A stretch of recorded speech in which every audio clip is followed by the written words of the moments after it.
Figueroa Villa and Goldsmith are present, and we have a quorum. We do have a comment card on 1A for item number 1, consent agenda. Okay, may we have a motion for approval of, or does anyone want to have any comments on items B through J? Okay, with thanks to all the donors, I'll move approval of consent agenda items B, C, D, E, F, G, H, I, and J. Second. All in favor? Aye. Aye. Anyone opposed? Okay. The comment card, you have how many on A? For 1A, we have Michael Novick. Okay. Mr. Novick, sir?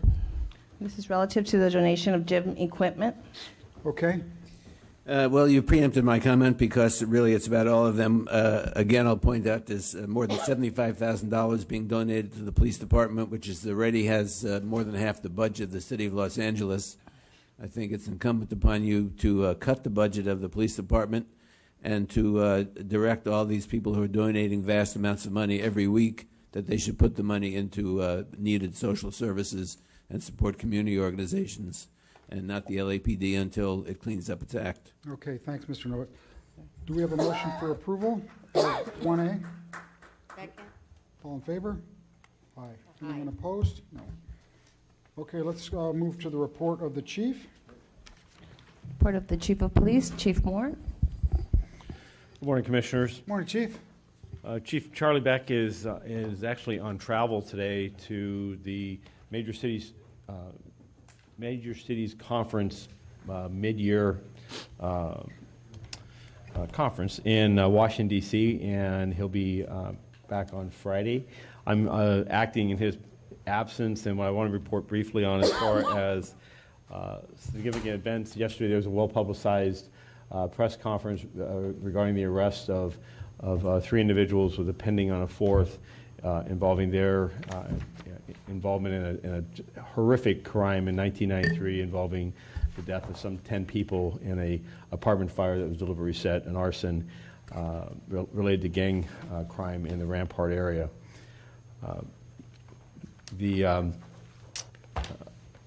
Other than that, as far as other significant events, we had a peaceful weekend. There have been a number of protests that continue to occur at the Los Angeles International Airport, and we stand in support of LAWA PD as they facilitate those marches and demonstrations. I'm happy to report, though, however, is that each of those marches and demonstrations over this past week have been peaceful and well-managed and disciplined by the protesters themselves. And, of course, Super Bowl weekend with a significant game on Sunday, I think is enjoyable for many, but our men and women were able to continue their work in the field around the city and kept the city safe as Americans. We enjoyed this Super Bowl of football games. Chief, have you assigned anyone to try and find Tom Brady's game jersey or no? There's been a number of sightings. However, we are continue to know that there's probably a couple of replicas out there. As to crime, this is now, we've just completed the first month for 2017, and so the numbers are still relatively fluid. However, we do have an overall decrease in violent crime of 1.5%. We have had a slight increase in homicides. The first month of homicides in 2017 have been remarkably different than 2016 in that the makeup of both the victims as well as the weapons involved.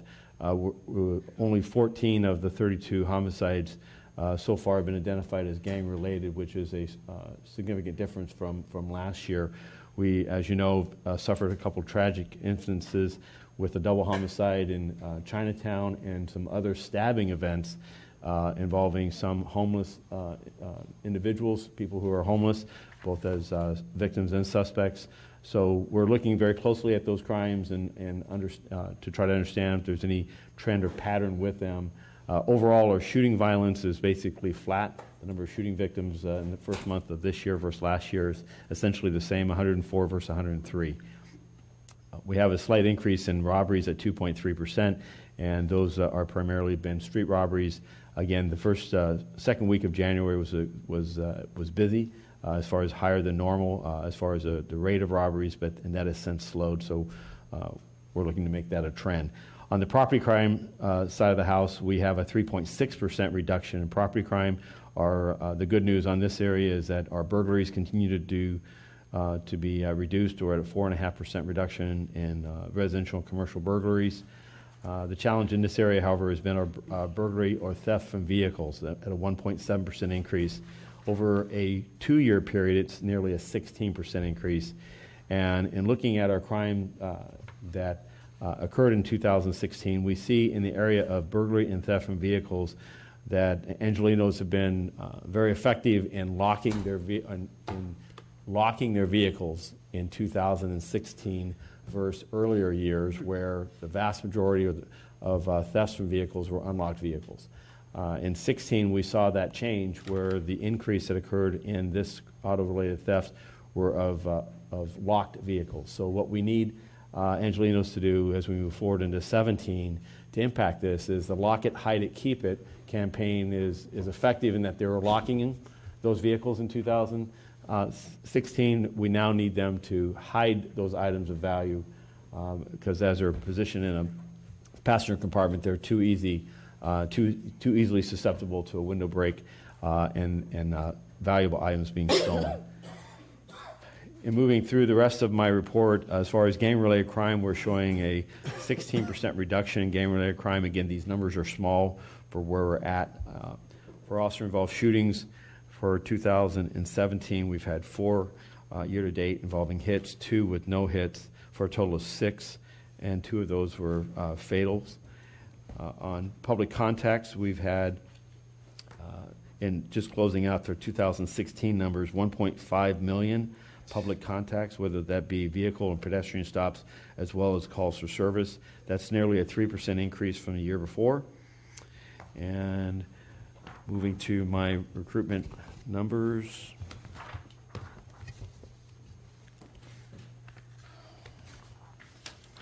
We have 9,935 sworn police officers on payroll, and we have 2,779 sworn civilians. That's a slight increase of about 29 since my last opportunity to sit here to provide a report. And our specialist reserves, we have 279 level 1 reserves, 36 level 2, 106 level 3, and almost 300 specialist volunteers, with 57 of those being chaplains. And that concludes my report. Any questions of the chief? Thank you, sir. We do have 5 public comment cards. Okay, let's go. We have Prentice Jenkins, Michael Novick. Morning, Mr. Jenkins, sir. Morning, Commissioner Sobroff. Good excuse to me. see you. Please let the record reflect Commissioner McLean Hill is now present. Thank you. Good morning, Commission. One of the things that I do is I identify a problem. I haven't shown my credentials here. When I say that I want peace between residents and police, I actually mean it. I identify the problem, I address the problem, I get the problem to the negotiating table. In the negotiating table, there's a compromise, then it becomes mutually beneficial to all parties involved. It's that simple. I continue to get up here every week and say I want peace between residents and police. I'm the dissenting voice that says I truly want peace, but I can't do it by myself. I continue to tell the 9,000 officers to go to Peace Between Residents and Police, to my GoFundMe page, but I haven't shown my credentials. These are my credentials. That's me in 2000. That's a free computer training program. That child right there was 11. She's about 28 now. That's how old I am. Here, I'm passing out food. We created a free food bank. I'm considerably heavier here. About 20 pounds there, jeez. And that's Scientology who passed out turkeys on Thanksgiving. We had to bag it. I had to go get it from the Los Angeles Regional Food Bank. That's where I'm here. Bag it and hand it out to about close to 600 or 700 people. We ran out of food and there was almost a riot. And I quelled the riot by saying, hey, we'll be here next week, and gave them all tickets. And if you get in line, if you get here, you get to cut the line. That's the only way I stopped the riot, because they were about to riot. And so those are my credentials. I have credentials of Bank of America giving $7,500. U.S. Bank giving money. Mr. Jenkins, thanks for all you do. May I have that? Thank you. Michael Novick, followed by Audrey George. Curious that the chair didn't ask Mr. Jenkins to stick to the topic, as you usually do when people you don't like have things to say to you that you don't want to hear. I want to pick up on the fact that the assistant chief here said that the police chief is at the major cities conference. I was just back east for the protest at the inaugural into New York. And New York adopted, or mayor proposed a budget, and about $5 billion for the New York Police Department. But if they put the equivalent to what the city of Los Angeles does, which is more than 50% of the city budget going to the LAPD, if they did that in New York, they would have a New York Police Department budget of $41 billion, because the city of New York has an $84 billion budget, and out of that, only $5 billion goes to the police. In other words, they're spending vastly amounts of money on other social services and other needed housing and so on. The city of Los Angeles spends more than half of its general fund on the LA Police Department, and it's your responsibility to deal with that, which is completely out of proportion. In terms of the other comments, I'll just point out that the chief has acknowledged that the LAPD has already had 6 officer-involved shootings. We're not even 5 weeks into the year, and 2 people killed by the LAPD. This is not drive-dust statistics. That's human beings that are being shot and killed by the Los Angeles Police Department, and you've done nothing to stop that problem or to deal with that problem. You have 3 more cases later today of officer-involved shootings and in-custody deaths. And every week we come here and say to you that you have the responsibility to act as a civilian oversight, the citizen oversight, and deal with this. So Charlie Beck has to be fired, and the police commission has to be reined in. Thanks, Mr. Novick. Next. Audrey George, followed by Mr. Puppet and Akili. I want to talk for a moment about the issue of efforts to reduce crime statistics. It is not at me, after reading LAPD reports and IG audits, that the department believes that racist policing is a perception rather than a reality. Then I read an article in the LA Times yesterday quoting Chief Beck with respect to flooding South Central LA with officers to reduce crime statistics. He was quoted as saying that it's okay to inconvenience the residents of unwarranted stops to achieve his goals. Charlie Beck may feel that such stops are a mere inconvenience. To the community, those encounters are fraught with fear and are traumatizing, and in reality justified to black and brown people that their lives are in danger just because they are present in their own neighborhoods. Understandably, they know they have targets on their backs due to this reality. We hear all the time that no police officer leaves home for work intending to shoot a black or brown person. Remember, the victims of state-sanctioned police killings, likewise, leave their homes hoping to return safely to their loved ones, to play with their children, hang out with their friends, etc. Their intent when they leave their homes is often interrupted. Thank you. Next.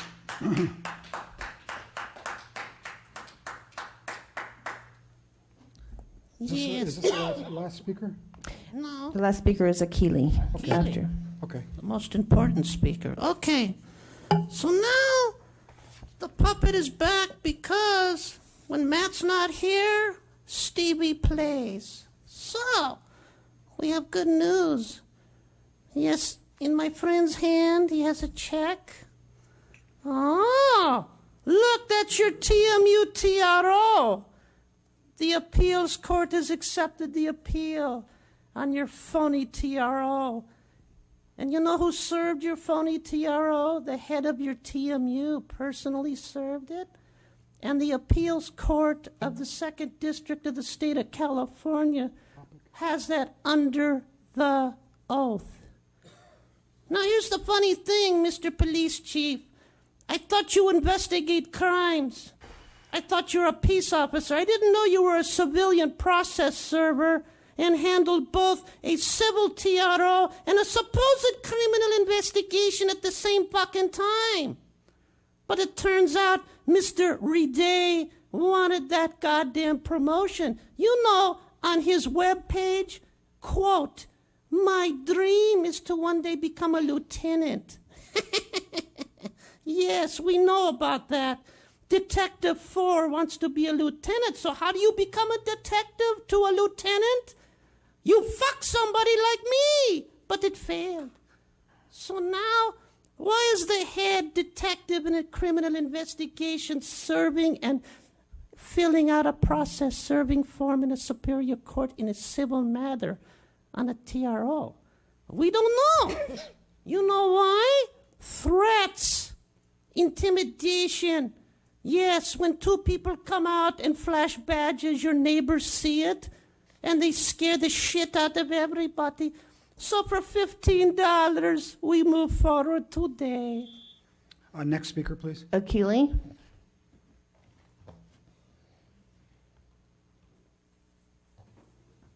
Good morning. In your report, you leave the impression that violence in our communities has leveled off. You leave the impression that somehow or another your purpose for occupation and control is no longer valid. If that were the case, then many of us wouldn't need to be here. I want to quote for you a statement from James Baldwin. If you are a Negro in America today, you are in a constant state of rage. We are in a constant state of rage because our citizens, our people, are being killed without consequence. We can tick off name after name of person who has been killed, and nobody is held accountable. That destroys the trust of the people in this community. It makes your job more difficult because the thing you need to do is have trust from us, and you don't have it. So if you want to make that real, then you are going to have to figure out a way. And we can tell you how you are going to build trust with the people who you say you are here to protect and serve.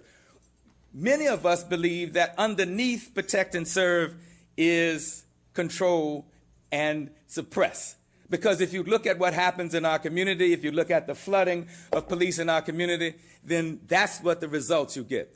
If you want to have real public safety, then you are going to have to figure out better ways to establish trust with the people who you supposedly police. Thank you. And that's not in your report. And there are no other comments on this item. We're now on item number 3, public comment. We have 6 cards. The first 3 cards, Prentice Jenkins, Michael Novick, and Michelle Dumont. Prentice Jenkins, Peace Between Residents and Police. You know, when I was a young activist 25 years ago, I threw around a lot of ugly names. I called people racist white. I called black people house niggas, and I called them Uncle Toms. Guess what?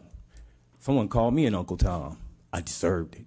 Why? Because I was calling people out of their names.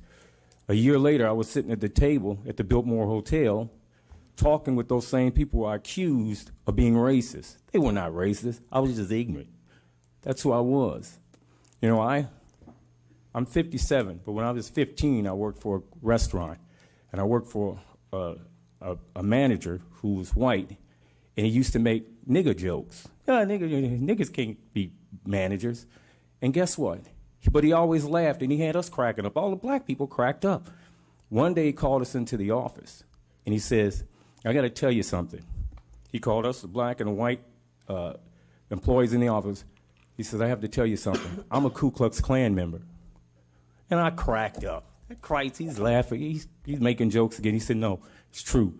He said, I am a member. I am the Grand Dragon of the Wichita, Kansas Ku Klux Klan. This happened when I lived in Missouri.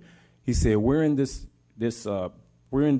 company to make sure black people never reach the level of management. And I heard about that company. That was 1974. In 1994, I heard about that company. It discriminated against. They were black Secret Service agents. It was Denny's restaurant. So I've come face to face with an actual racist. He brought his son in one day, who was 6 years old. He's in his 30s now. He said, "Jason, see that nigga right there? Remember that. We're going to have to go to war with them one day." And the child was shaking like a leaf. Michael Novick.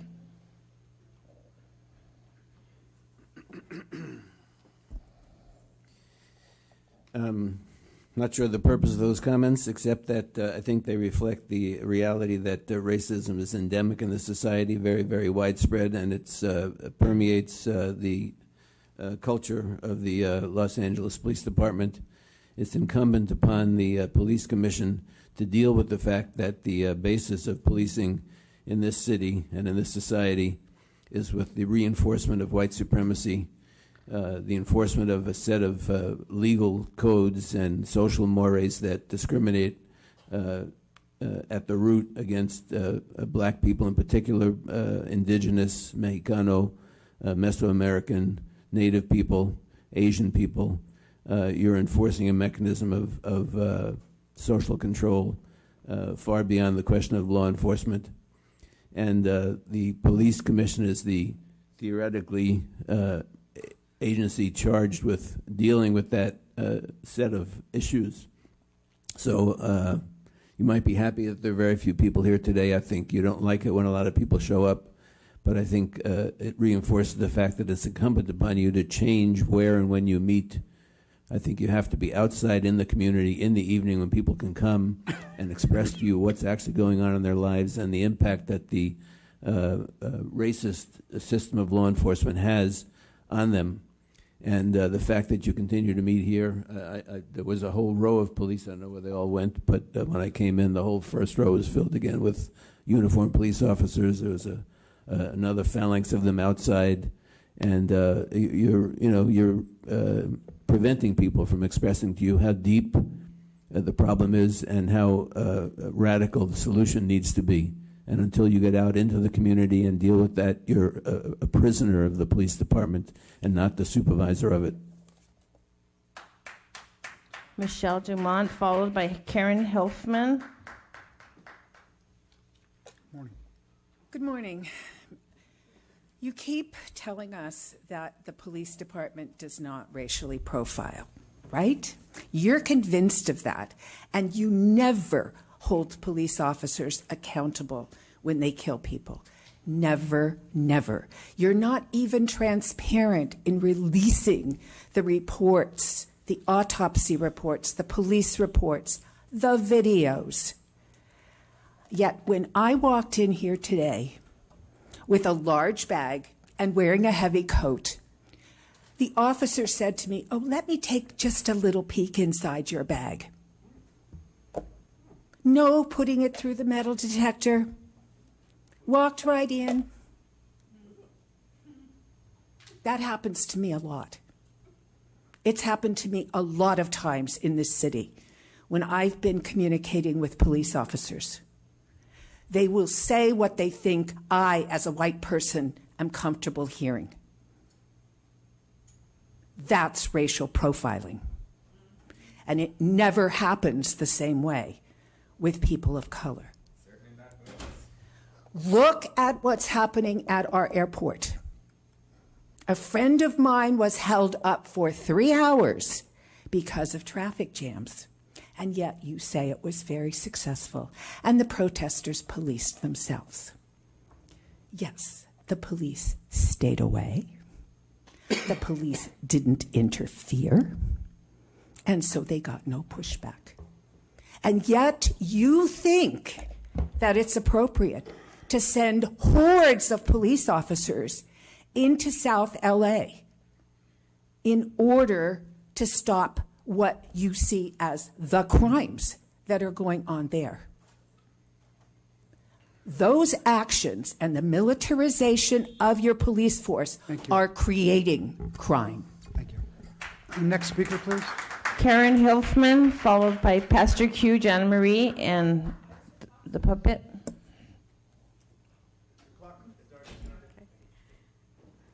In all likelihood, I'll bet that you read the article in the LA Times, which posed the dilemma between reducing crime and over-policing in South Central and East LA. What I want to talk about is the readers' responses that were in today's paper. The LA Times is religious about printing letters that represent opinions on both sides of an issue. There were 3 letters in the paper today, and all of them came down on the side of stopping the insanity that's being practiced by the LAPD, which leads me to conclude that there wasn't even one, I may be wrong, of course, but that there wasn't even one letter supporting the position of Charlie Beck and the LAPD. I just want to read a couple of sentences from the letters. This one talks about the recommendations.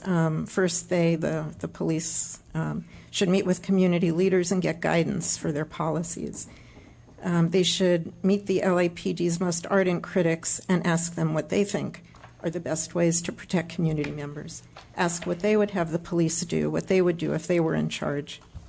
The LAPD should arrange monthly meetings with community leaders and critics to gauge the department's progress.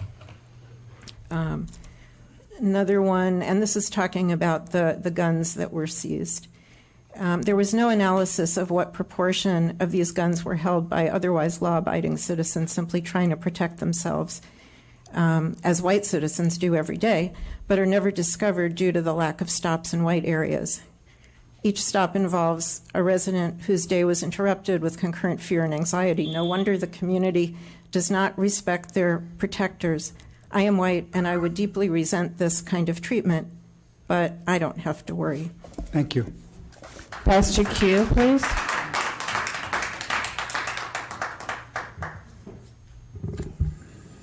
Morning, sir. Good morning.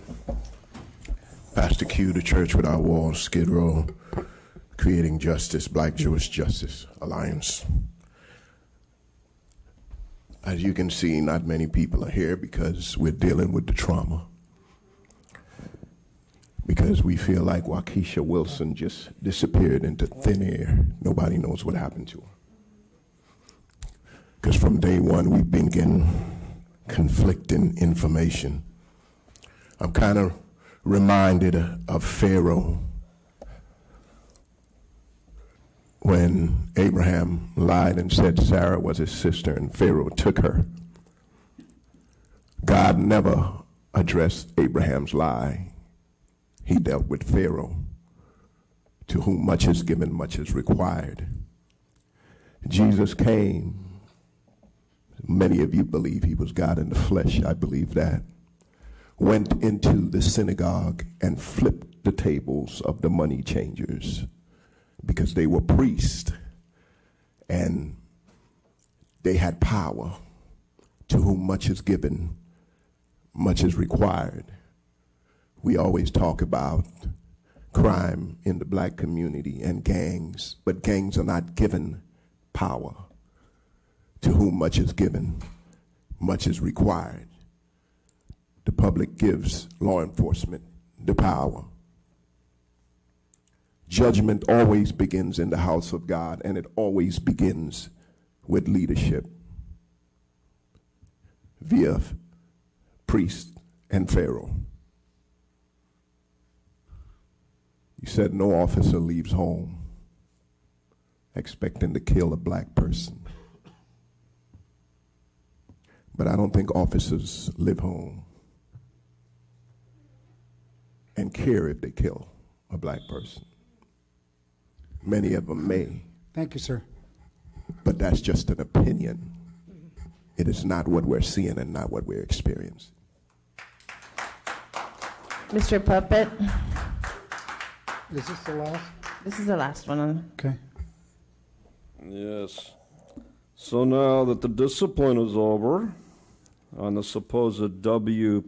Wilson case from last week, the officers were found to be in compliance with the regulations and policies of this department, and it's not a suicide. You can release the tape now. There's no need to hide the tape anymore. The Waukesha Wilson tape will now be made available, correct? Because there's no suicide, and you found there's no criminal culpability. The officers were well within police guidelines by a unanimous vote. I'm so sorry that Commissioner Shane Murphy Goldsmith walked out on us and did not participate in the Waukesha Wilson vote. Wonder why you walked out. Why did you abandon your post? Because you were going to vote to discipline the officers, or because they threatened you if you were going to? Say, I know what you're going through. I know why you walked out. You're scared to sit in that chair. Get the hell out of that chair. It's not worth it. Shane Goldsmith. What's the new puppet? Shane Murphy Goldsmith. You got to have 3 names. You only gave Waukesha Wilson an initial, W. Wilson. But you got to have 3 names on the agenda because you're just so much better, right? So you walked out. No excuse. Stand your ground. The other 4 commissioners voted to let the cops keep their badges with no culpability. So where's the tape? Release the tape. You can release the tape. You call her attorney. They'll come down here today. You release the tape because now you don't need it, and now it can be released. There are no other comments on public comment section. We're now on item number 4, closed session items. We do have cards on 4A1 and 4A2. For 4A1, we have 4 cards. We have Michael Novick, Tiffany Guerra, Mr. Puppet, and Hamid Khan. And how many do you have on number 2? 1. Okay. And while the gentleman's coming to the mic, I do have a just quick comment with respect to the public comment that was several of the speakers during public comment. I would simply say that while today is not the day that I would choose to get into a dialogue with the department regarding the LA Times article over the weekend, it is certainly something that has not gone unnoticed, and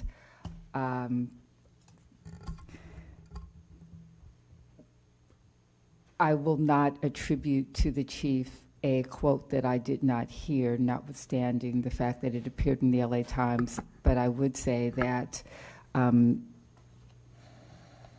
being stopped without lawful justification is certainly more than an inconvenience and not something that any member of any community should be required to tolerate. That's independent of any alleged statement made by the chief, since, again, I'm not going to hold him accountable for something I did not hear him say. But more to, from my perspective, to discuss around that particular issue, and clearly with respect to public trust. There is a balance to be struck, and I can simply say that I believe the department is intent upon working on that. I know the commission is intent upon working on that, and I continue to have great faith and hope that we will get there. Thank you. Okay, let's have the speaker. Michael Novick. This is on A1. Yes, sir. Yeah, I'll point out you have 2 listings that both say 4A1. So which one do you want to talk on? I'll talk about the first one first and the second one after. So you have something here called ICD reclass, which says it's an in-custody death reclassification. And I'm curious what is being reclassified from what you were considering it before you considered in-custody death. Where did the person die? How did the person die? What's the responsibility of the 2 police officers in that person's death? Were they in the jail the way Waukesha Wilson was? Were they somehow just on the street or in the back of a police officer's car? What does it mean to reclassify a death as an in-custody death? How was it classified before? Why are the police commissioners more concerned about bad publicity than they are about deaths in custody? And what are you going to do about the deaths in custody? Because if you did something about the deaths in custody, you might not have such bad publicity. Next. Tiffany Guerra, followed by Mr. Puppet and Hamid Khan. Those are the four on A1. Yes. You start it when I'm actually get to the Sure. I will restart it. Yeah. Tiffany Guerra. So I tried to get more information about today's case that you will be discussing, the in-depth custody of M. Peggy in February 2016, by looking online. And while I could not find information about this person, you'll not be surprised to hear that a number of other in-custody deaths did come up while I was looking. There were some themes common to all of them. The overuse of force, officers piling onto individuals who are already in custody and already in handcuffs, often on the ground, driving their knees into their backs. Other officers laughing. These were some of the themes of the cases that I looked at. In one instance from 2010, Delbert Wormwood died in custody after police officers saw him in the road, and then when he failed to respond to them, they took him to the ground and then handcuffed him.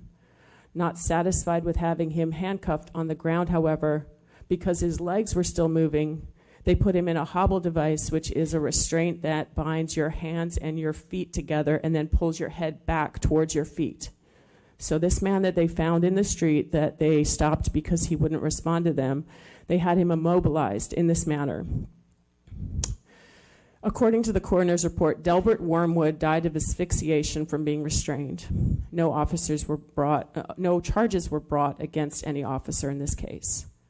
So while we do not have the details about the case of M. Peggy, there are a few things we can be sure of. That their death was unnecessary, that poor decisions and excessive force were displayed by the LAPD in this case, that we will only get the information that you are comfortable with us receiving, and that no one will be held accountable.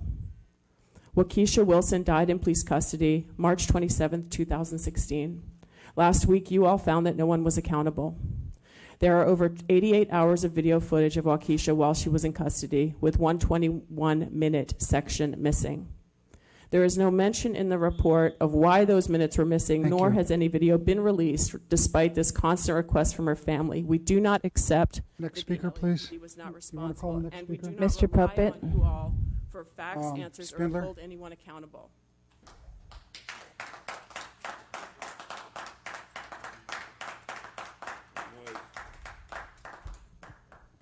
Reclassified.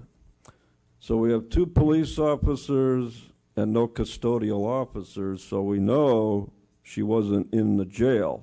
So this was a field incident involving in-custody death. So March 27th, 2016, Waukesha Wilson dies in custody. Steve Soberoff and Matt Johnson had me dragged in November 2015 to that same jail. Then, in May 2016, you had me visit that little hotel over there where Waukesha Wilson died again. So you know what? Her videos, all of them, are germane and discoverable in my federal case.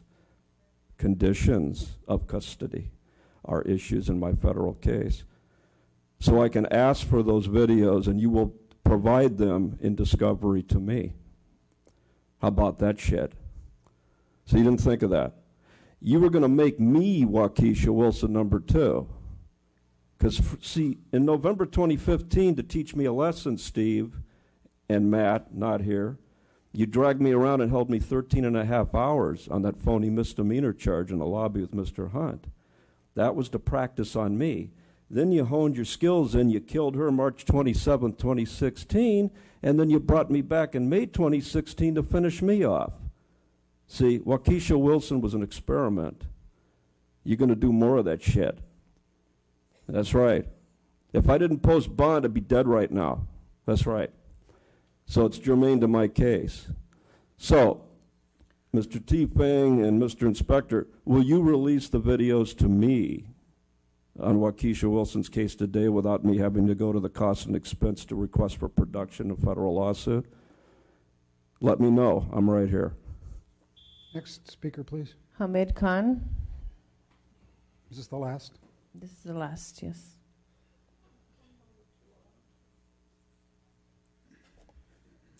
I want to honor the names of all the people who are on the list on this closed session, but I think from your vantage point, they become a statistic. They become a statistic because the whole process of this closed session needs to be questioned. The whole process of this closed session needs to be exposed. The whole process of this closed session needs to be called out as a fraud and something that we keep on saying is flawed by design. Because what you're doing is that rather than looking at the whole picture, at the universe of policing, whether it's in custody death, whether it's on the street death, whether it's people beaten up, whether it's officer-involved shooting, whether it's officer-involved incident, what is happening is that you are governing as people, as individuals who are supposed to be our representatives, over a system that has created conditions on the ground that is going to continue to happen. Cynthia McLean-Hill, you just talked about stop as an inconvenience. It is not an inconvenience, it is a practice. It is a practice, or whatever your comment was. So let me just say that it is not an inconvenience, it is a practice by the police. Suspicious activity reporting, we brought this to you, where behavior is being surveilled and people are being stopped. No action taken, constitutionally protected activity being engaged in. Predictive policing is a major tool of policing, which is again flawed as well. You have these conditions on the ground. And I just want to close by saying that what we saw last week, grave injustice that happened, should be expected as well, because they have a license to kill. They have a license to kill. Killing is in policy. Killing is in murder. So I do understand your predicament as well, but you have been created this cushion because killing is in policy. And unless you really look at the real issue, that why killing is in policy and what leads till the bullet hits the body, what is that whole trajectory, what is going on in the process, you can have all the closed sessions you want, you're going to come back with the same result, and we're going to be in this circular conversation. Okay, thank but you, you Mr. will Khan. not break our spirit, because there are many more, and we'll keep on coming back and exposing. Okay, we have Mr. Puppet on the second case, OIS 01316, Is that the only one on number 2? and Mr. Novick. Okay. Yeah, he wants to speak on that. So you can't even care enough. We have 2 4A1s. I mean, we can't count. So what goes on with this? Let's see if we can cue up some gunshots. I think it's fun being shot. OIS, no big deal. J. Marquez, 1 police officer, 2. No big deal. Just another day, February 20th, 2016, a year later. No big deal. File a lawsuit, file a claim denied by the city attorney, filed, federal lawsuit filed, state lawsuit filed, settlement negotiation, settlement payout. Just another day. So what are you going to do with this police officer there, Shane Murphy? You're going to walk out again? You're going to walk out again and chicken shit your way out that side door? Or are you going to sit in the well and do your job and vote to give these killers a license to go back out there and do it again? That's what you want to do. You want them to do this. You like this. You like the power. Big guns, big men with guns, tanks, helicopters. You love that shit. You like to wear that little badge, that little cute little badge they give you being a commissioner. You're late to a ball game. Hey, you know what? I need an escort around the 5 freeway. I'm a little late to the Dodger game. Sure thing, Commissioner. I'll get you right in the side door. You love that shit. You never seen anybody shot, though. You see anybody bleed after they get shot? You ever see a fucking wounded person in the road? No. You ever been in a jail? Not in your fucking life. How can you adjudicate these things when you don't have any experience in this fucking world other than shopping at Nordstrom and having tea? So get the fuck off this panel. Mr. Novick? It's very enlightening. Mr. Novick, I'm sorry? you're up. Yeah, so I'll point out that the second 4A1, the person shot by the LAPD is named Marquez, and then 4A2, the person shot by the LAPD was Sanchez, and so this reflects the fact that there is endemic racism in the LAPD. You know, people often talk about the police coming out of slave catchers, but the first so-called police departments in the U.S. were the Texas, Arizona, and California Rangers, who were, before the Civil War, when the U.S. conquered this territory, were set up as vigilante organizations to control the indigenous and Mexicano population, and only later transformed into state agencies. And this reflects the fact that policing in this country is based on white supremacy against black and brown people, against indigenous people, against Mesoamerican people. We're seeing the enforcement of the border and the stigmatization of Mexican people by the President of the United States. So I think it's incumbent upon the LA Police Commission to look at that. I also think I want to challenge the media, because I don't think any of these killings and shootings have been reported in the media. They'll have one article, as we've talked about the flooding of East LA and South LA, but day in and day out, the shootings are the tip of the iceberg of white supremacist, racist policing. And so the people who are killed are a small percentage of the people who are shot. The people who are shot are a small percentage of people who are stopped and frisked and abused and disrespected by the LAPD. And until you deal with that problem, you're not going to have any kind of trust, because there's nothing to trust in that system. It's a system that's based on control of the population and counterinsurgency, not policing. There are no other public comment cards. The Board of Police Commissioners will now recess into closed session. I have no other card. I wanted to speak in public, but they said that I Yeah, You- must have been too late. She had already submitted her card too late. Yeah, it sir. must have been too late. Thank you. The Board of Police Commissioners will now recess into closed session to discuss item numbers 4A1, 2, and 3.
Steve has the gavel, so that's...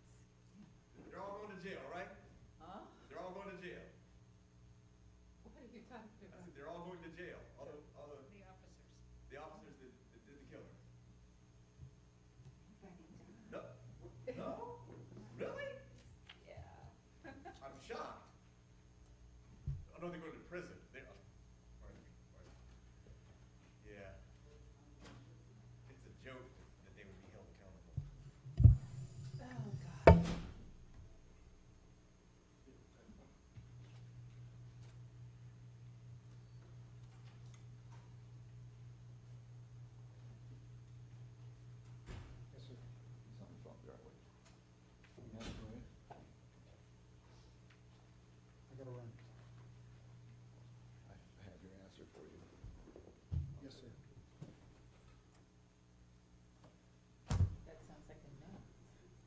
It's progressing.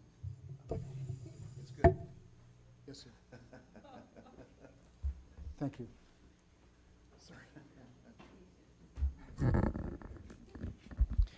The Board of Police Commissioners has concluded its work in closed session. We are back in open session. In closed session, item number 4A1 was discussed and the chief's recommendations were unanimously adopted. In closed session, item number 5A2 was discussed and the chief's recommendations were unanimously adopted. And in closed session, item number 5A3 was discussed and the chief's recommendations were unanimously adopted. Mr. Vice President, is there a motion to adjourn? A motion to adjourn? And for the record, in it's favor? item 4. Meeting adjourned. Thank you. Thanks, everybody.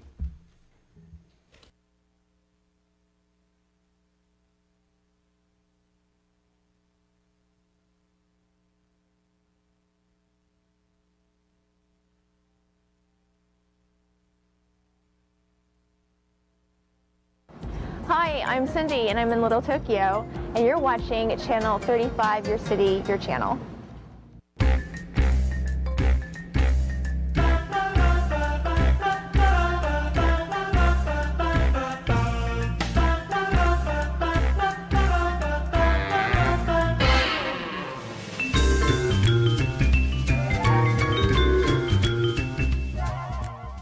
I'm standing here in San Pedro at the Red Car Railroad Station.